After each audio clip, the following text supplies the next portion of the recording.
छोड़ रहे हैं नीचे की ओर, छोड़ रहे हैं तो क्या ये अपनी जगह पर पहुंच रहा है? आप जिस हाइट से छोड़ रहे हैं उस हाइट पे वापस आया?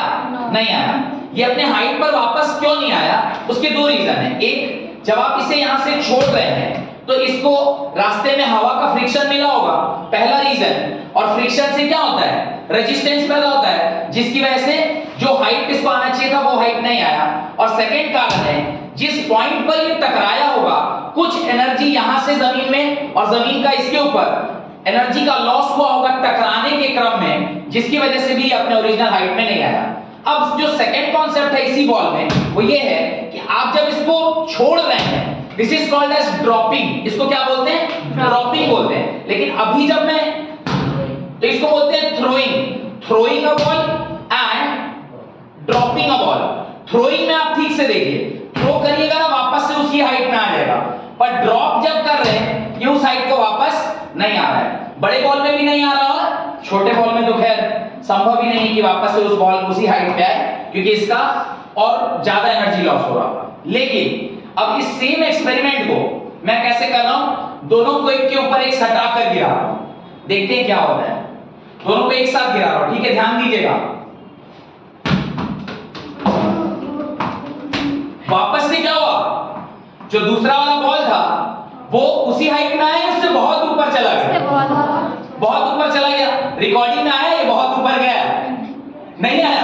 फिर से कर रहा हूं, आया सर। फिर से देखिए, ये बॉल देखिएगा, जब दोनों को साथ गिरा रहे, ध्यान से देखिएगा। ये सेकंड वाला जो बॉल है वो क्यों कैसे बाउंस कर गया?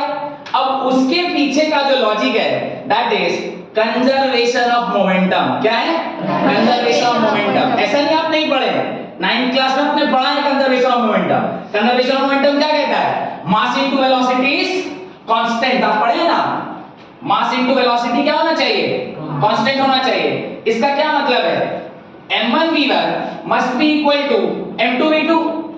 हमारे फुटबॉल का मास क्या था? बड़ा था, तो इसकी वेलोसिटी क्या हो गई? छोटी हो गई। लेकिन सेकंड वाला जो बॉडी था, जो बॉल छोटा वाला था, उसका मास कम था, तो उसकी वेलोसिटी क्या हो गई? बढ़ गई। और वेलोसिटी बढ़ी, देखा आपने कैसे जंप माउंट करके पूरा रूम में घूम गया। इस तरह से आपने इस पर्टिकुलर एग्जांपल से दो कॉन्सेप्ट सीखा। एक ड्रॉपिंग का कॉन्सेप्ट कि ड्रॉप करते हैं तो क्या होता है, और थ्रो करते हैं तो क्या होता है। तो थ्रोइंग क्या है और ड्रॉपिंग क्या है? ड्रॉपिंग मतलब इनिशियल वेलोसिटी जीरो, थ्रोइंग मतलब आप किसी स्पीड से उसको नीचे की ओर क्या कर रहे हैं? थ्रो कर रहे हैं।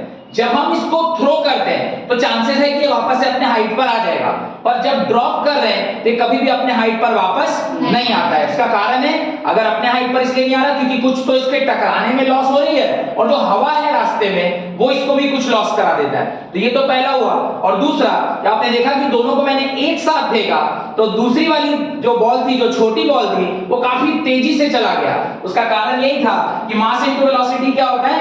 कांस्टेंट होता है। अगर एक का मास ज्यादा है तो उसकी स्पीड क्या हो जाएगी? कम होगी। दूसरे का मास कम है तो उसकी स्पीड क्या हो जाएगी? बढ़ जाएगी। इसीलिए बॉल जो है वो बहुत तेजी से भागा। क्लियर? चलिए